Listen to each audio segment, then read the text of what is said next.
This video is about a real checklist for narcissism in politics. Now, several percent of the population have a full-blown personality disorder or are at least somewhere within a pathological spectrum. Oftentimes, psychopaths and narcissists are not professionally diagnosed. Oftentimes, they're not even convicted of any crimes or serious crimes. And pop culture has given us some worn-out cliches about psychopaths, of course, like the brilliant mastermind serial killer who is playing cat and mouse with the detectives, the Hannibal Lecter type. On the internet, you can find more content these days of narcissists in the dating world. Overall, people use the word narcissistic or narcissism a lot, and people talk about gaslighting, which describes the way narcissists argue. But things are a bit different in the political sphere. In political activism, slogans and behaviors can mimic a disorder, but those people don't necessarily have that disorder. Even the interested average citizen can at best only list rough bullet points about what characterizes pathological narcissism, for example. So you can compare it to the knowledge and skills you have with cars. You don't have to be a professional mechanic or engineer. If you know the warning signs, you can assume there is a problem with a vehicle, and when you determine you can fully diagnose and fix it yourself, you seek out a professional. So this is sort of what you can compare this to. So you don't have to be a medical professional. You don't have to know everything, and you don't have to be able to diagnose people. You just have to look out for certain warning signs, and then you have to determine, is that person worth the risk? Sometimes if it's somebody in your family or whatever, you may want to consult the help of an actual medical professional. So doctors, professionals, oftentimes they don't want anybody else involved in this topic, but this is also a kind of a fallacy, because we humans, we depend on being able to judge other people, whether it's family life, private life, dating life, business life, or voting for a politician. I mean, society works if we can accurately judge other people. So at least we have to know the warning signs and be smart about it. And of course, you can always read books by actual professionals and get to know more case studies. So this helps a lot if you just ditch Netflix and read a good book instead, or listen to an audiobook by a professional, because they have seen it all. They know all these different case files, and you can learn more about all these things. So you don't have to make a diagnosis. You have to just determine for yourself, is that person worth the risk of dating this person or voting for him or whatever.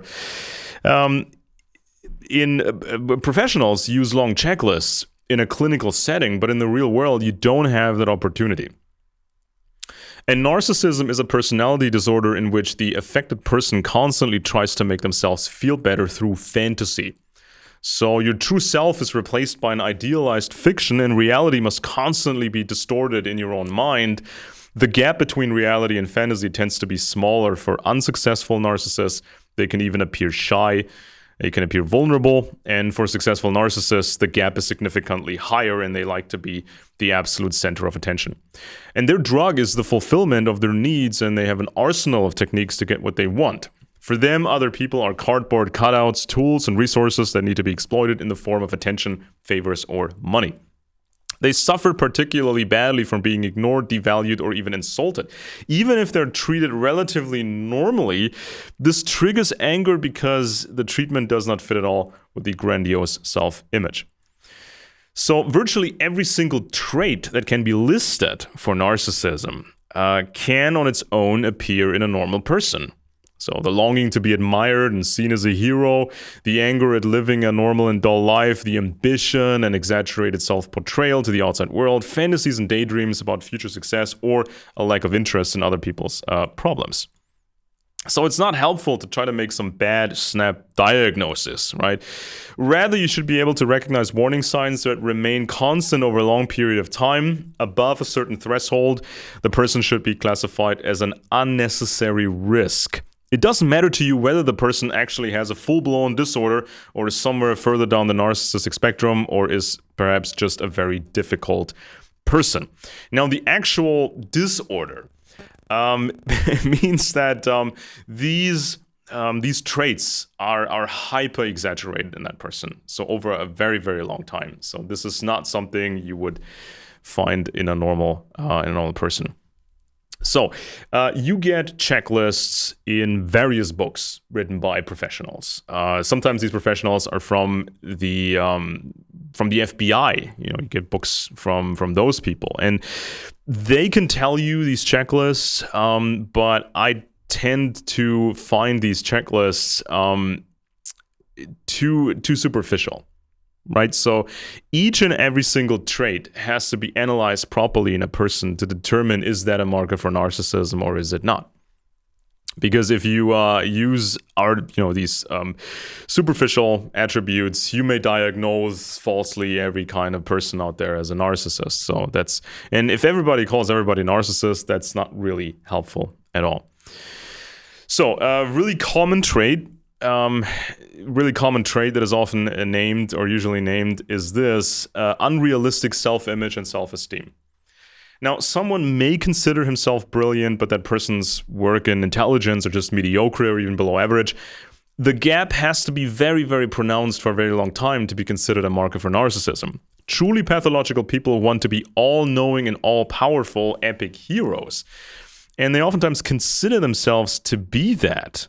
But they can't be too overt all the time. They sort of have to manage the gap between fantasy and reality.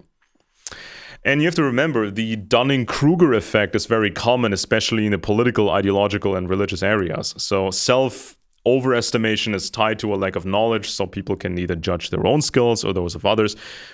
And even the Dunning-Kruger study was criticized by some scientists. They said that it wasn't statistically strong enough, this effect. But when you look at the study, you will actually find that they were asking people average, things, like how good are you at grammar? And people would say, well, I think I'm above average. And then they would test them, and oftentimes they were not as good as they thought they were, or trivia questions, what's the capital of Scotland and that sort of thing. And this is sort of stuff where people mostly say, well, I think I'm above average or whatever, even when they're not. But when you would ask them a specific question about a specific field of science, like chemistry or physics, of course people would judge themselves more realistically for the most part, because they would say, this is a specialized field. I may have some basic knowledge, or remember some things from school, but I'm just not, special in that way because I'm not trained in that way. But when it comes to politics or religion, ideology, this is, I think, where the Dunning-Kruger effect is the strongest. Because these are the topics we are emotionally attached to, our hopes and dreams and fears. And, this is where we care a lot. And ideologies, they offer gimmicks. They offer, there are these packages of ideas. They promise salvation. They promise to understand evil. They promise they can solve evil, and they promise that they can explain everything. So no matter what the question is, you can always have an answer to that question, supposedly, with these rules of thumb, with these ideological gimmicks. And even when you look at academics, think tank people, when they talk about wars and security related matters, oftentimes when they talk in public or even their reports, it's very superficial because they cannot touch upon anything that's truly secret and classified. So that's why even the academics, they sound very boring. And when they appear on television, they get maybe a minute or 5 minutes of actual speaking time. So they have to dump it down, and that's when you get the talking points, obviously. So talking points are often very, very superficial. People just copy them, adopt them, and then they feel they are as qualified as that academic. And of course, that's not true. So I think in politics, you get a massive amount of Dunning-Kruger effect.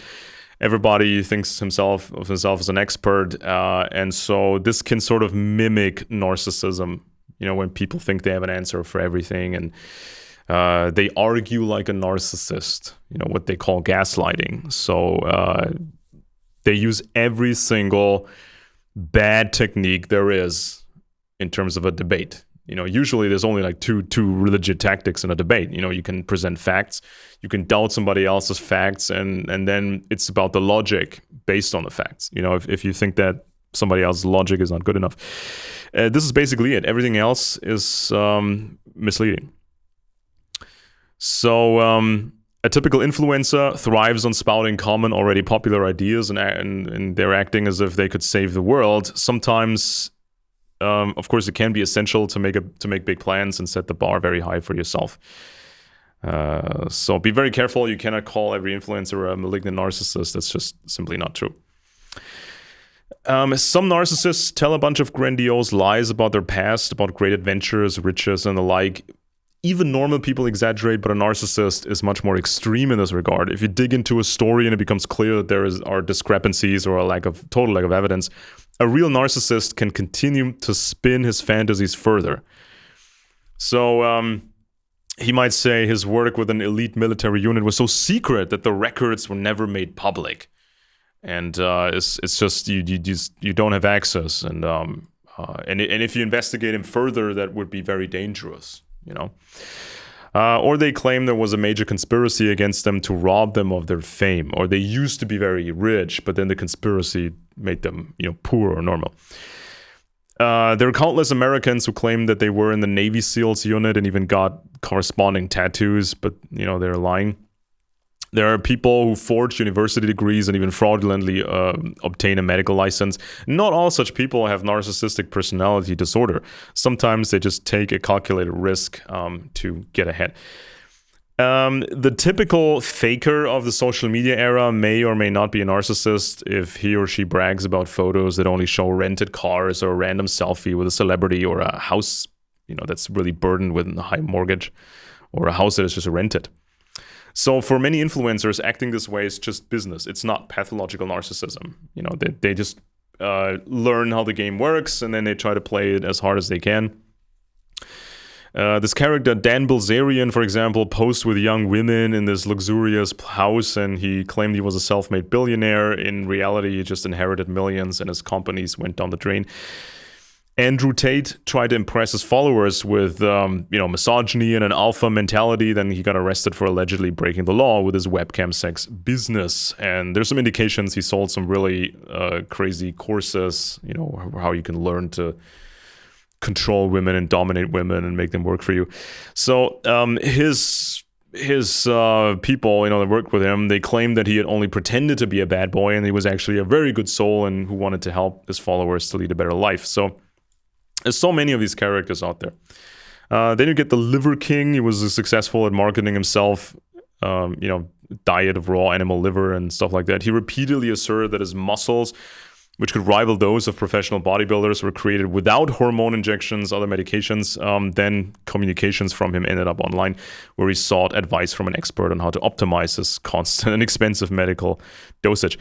So is it worth doing an all-out in-depth analysis of Bilzerian, Tate, or Liver King? For most people, not really. It doesn't matter to us whether these people suffer from a personality disorder. They have nothing special to offer and just are after your money. So they're not worth the risk.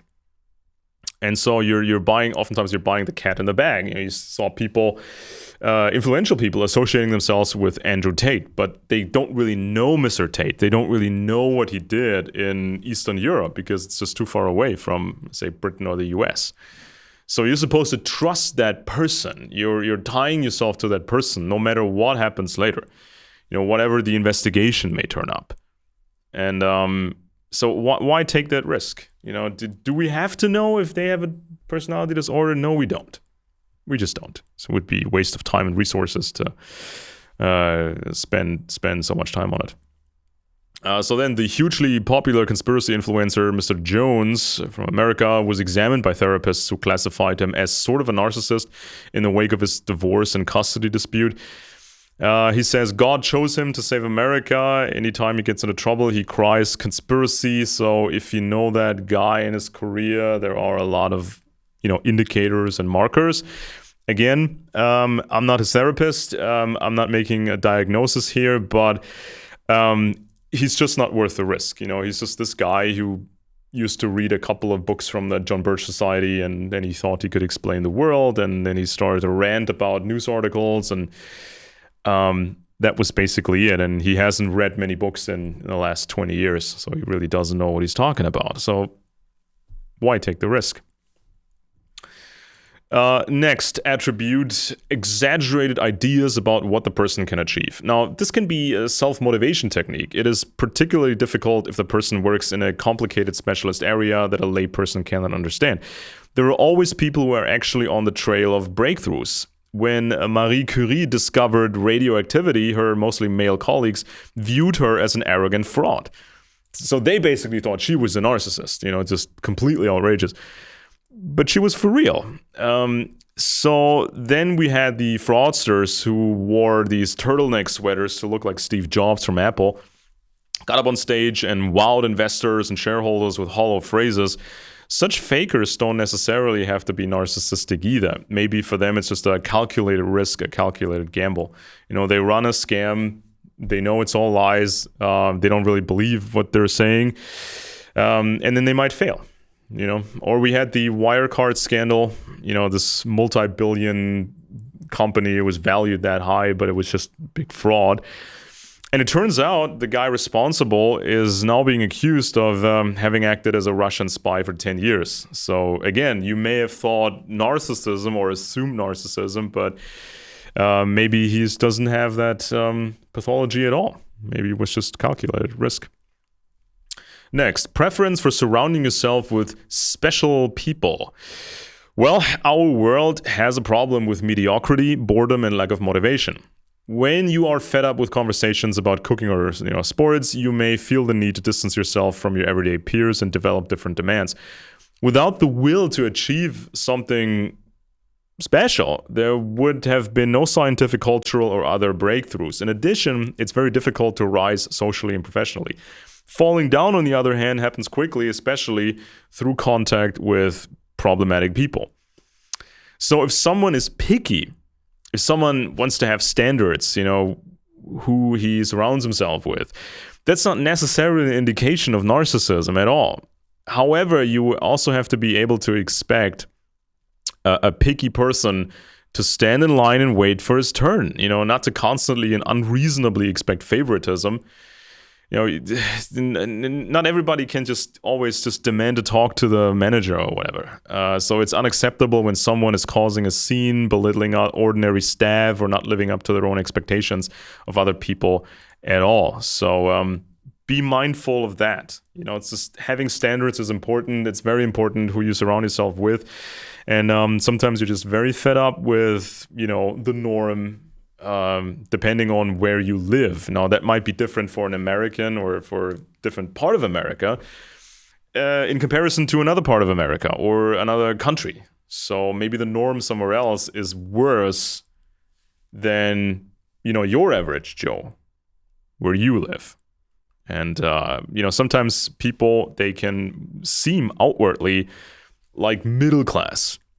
They have a house, they have a garden, they mow their lawn and stuff like that. They have kids, but oftentimes they can be very destructive, or they hide some really dark secrets, and they may show some behaviors that are not suited for what they consider themselves to be. They're the middle class or whatever. So you do need to have standards for yourselves and others, and you have to try to live up to these standards. Next. Requires excessive admiration. Well, it's crucial whether the expectations and demands somehow still match one's own performance. Some people just need a lot more external validation. Sometimes, especially as an entrepreneur, for example, you may need constant admiration and motivation from outside, because it can be very grueling. You don't know if it's going to be successful at all, so you may have a bigger need for admiration, or you'd want to try something new, something that hasn't been done to death already. So it's not necessarily an indicator of of narcissism. Now, of course, if you have someone who is just totally average or even below average and just outright demands to be treated like a king, that's not good. Sometimes these people think if you act like a king, you get treated like a king. You always find some victims who just believe in your phony self-esteem. So look out for that. Next, extreme sense of entitlement. That depends on whether someone has completely abandoned the baseline of proportionality and thinks that everything should come to them regardless of performance. Without a sense of entitlement, high performance is almost impossible, because if you do better things, but you don't get, if you don't make more money out of it, and you don't get admiration for it, and you don't get, status for it, it's hard to stay motivated, to put in the extra effort and just to stick with something. So entitlement, nobody has the perfect handbook of what everybody should be entitled to. So of course we have to make demands. Of course we want to prop ourselves up and aim high. It's not necessarily a sign of pathological narcissism. Next, behavior pattern of exploitation. If the person is an entrepreneur or someone in a high position in research or the military, they may simply be under tremendous stress and have no way of meeting all the needs of subordinates. Or it's just excessive greed coupled with a lack of empathy for other people. It's important to know that true narcissists are skilled liars who find a million excuses for their behavior that may sound plausible. Extreme ingratitude is also typical. No matter what you did for the narcissist, if you can't give anything more, you will be dropped or have to listen to accusations. No matter what system you live under, if it's socialism or what people think of as capitalism, or if you live in a military dictatorship or whatever, or a religious type dictatorship, there will always be exploitation. Unless we figure out a clever way of really stopping it. So people are under stress, people don't have much time, and they try to get what they can. So not necessarily a marker for narcissism, but some people are just outrageous in that regard. Next, lack of empathy. We humans can only be empathetic to a limited extent because we lack time and resources. It's only an indication of narcissism if the person lacks empathy where he can afford to behave better and where helping others would make a normal person happy. There's no point in letting yourself be dragged down by all the countless problems in the world. Unfortunately, empathy is often faked and used for ideological purposes. So new members of an organization can be showered with love and empathy in order to retain them, keep them, inside the organization. A dangerous person can seem like the best listener, and in addition to offering emotional support, can also suggest solutions to problems. So people can fake empathy a lot. A fanatical, ideological person, becomes invested in certain victims from within his own circles, while he doesn't care about the suffering of other people or even sees it as fair. This is something you have to be aware of. And of course, there's tribalism everywhere. We're basically trained to only feel empathy towards your own group and not feel for the other group. There are also some genetic reasons for that, because this is how we evolved, basically. We evolved in very, very small tribes. So it needs some more intellectual, work in your own head to see beyond your immediate sphere. So if somebody isn't readily showing empathy for this or that, doesn't necessarily mean that person, is a narcissist. Next, person sees himself as the victim, the persecutor, and the martyr. Well, many people are cheated on. Many people are unfairly persecuted, and many people are unfairly punished. So political activists in particular often operate in dangerous environments, but a narcissist, on the other hand, will almost always assume the role of the victim, no matter how obvious his guilt or failure is. They are the world champion black belts of excuses. If the narcissist, for example, advocates a right-wing ideology, he will dismiss every accusation against him and his group as a left-wing conspiracy, and vice versa. So if somebody's a lefty, all the attacks, they're being regarded as, a witch hunt and, unfair and whatnot.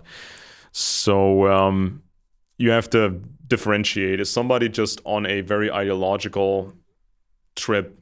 Is somebody just copying stuff from his group, which often mimics, narcissistic behavior. Not necessarily a person who has a disorder, but there are some people who, in a pathological way, to a pathological extent, play the victim, always. Next, obsessed with his external impact. Well, what counts in the world are, beauty, status symbols, first impression that you create, and so on. So it does not have to indicate a personality disorder when someone acts accordingly. It may be a professional necessity or simply a more pronounced character trait. Next, person wants to be the center of attention. Well, some normal people rely on drawing attention to themselves and or define themselves by making others laugh or otherwise entertain. There's a natural genetic talent that some possess, but there are also many situations where someone like this simply prefers to listen, lets others shine, and at some point, at something, pays compliments to others and doesn't always want to be the best. A narcissist finds being outdone unbearable unless by someone with, a large degree of power that's worth fawning over. So, some people may want to be the center of attention, but they're not narcissistic. Next, frequently breaks rules. These can be laws or rules of, etiquette. Some normal people are too talented to be constantly limited or have no nerve for social, standards and that sort of thing. Rituals, even but a narcissist must constantly demonstrate to himself and others that he is a superhuman to whom rules do not apply. So again, you have to look further into this person. Next, reacts harshly to criticism. When it comes to constructive, factual criticism, caution is advised. Entire organizations use well-rehearsed routines to deflect criticism. The points raised are ignored or blocked, then the focus is on the opponent and he is then criticized. A true narcissist will quickly classify you as an enemy if you harm their exaggerated fantasies.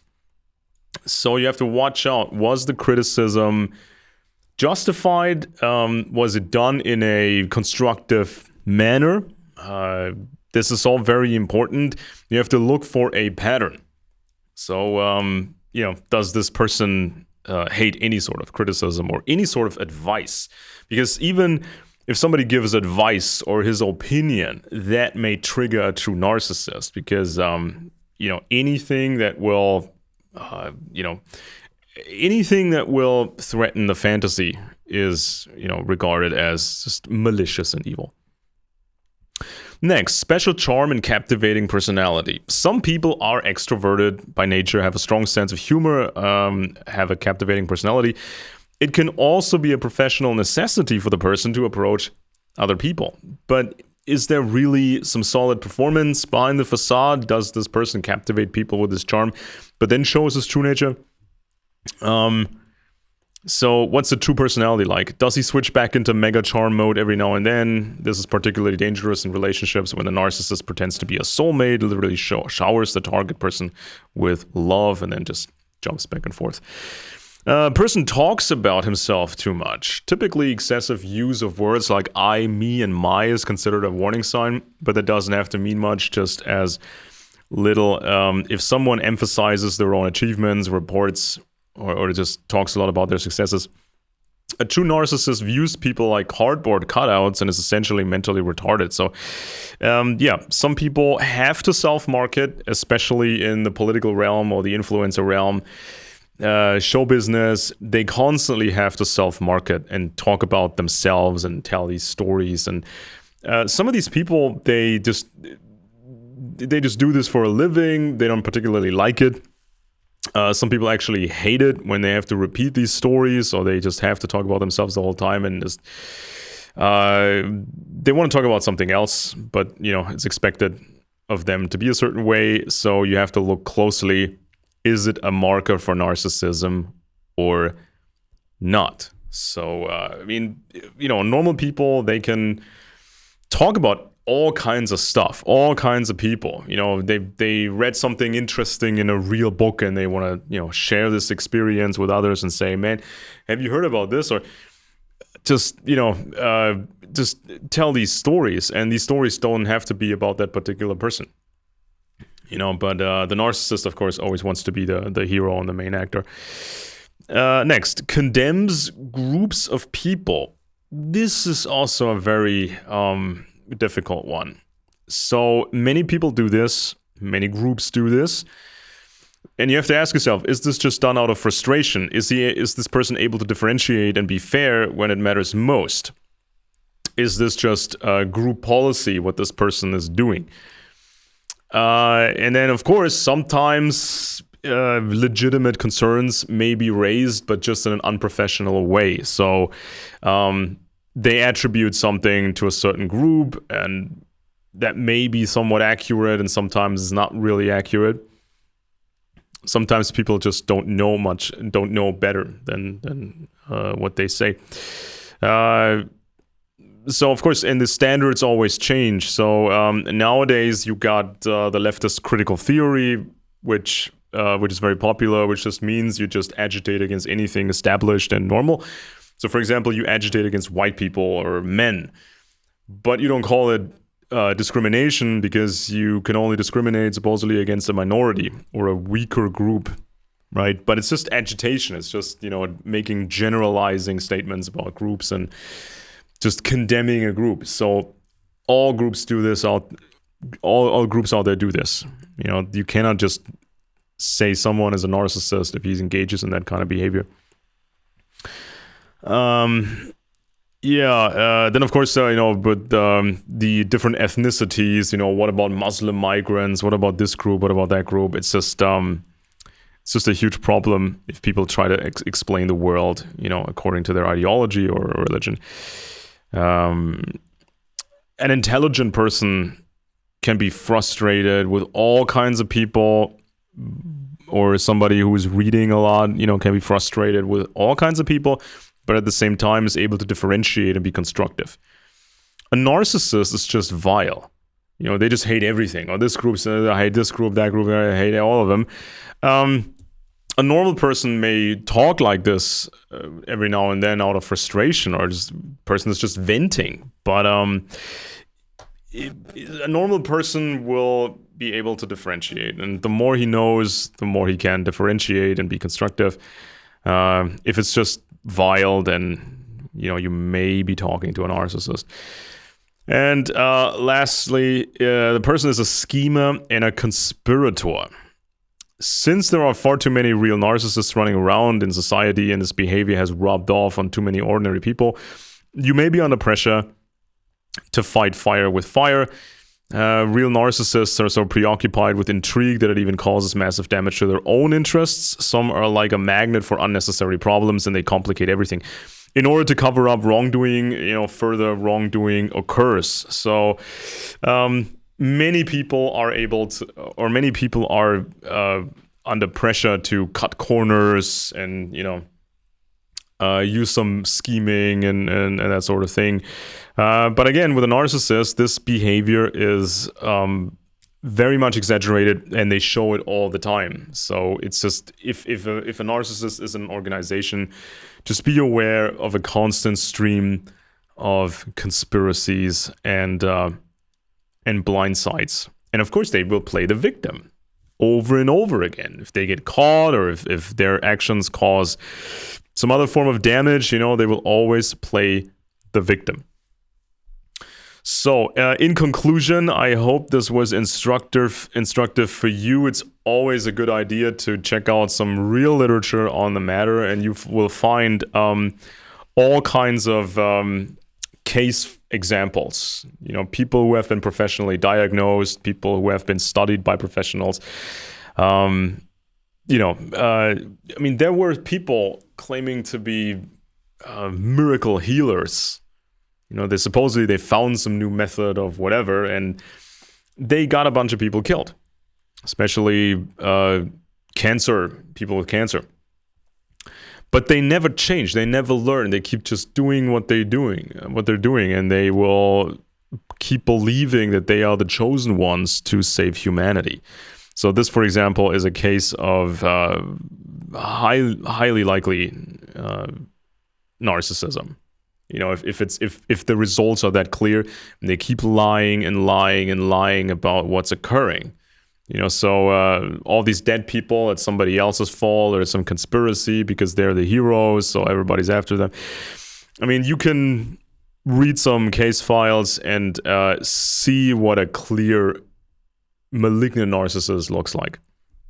And then, of course, you can just try to get a sense of other people around you or politicians and check whether or not they may have a pathology or they are just not worth the risk.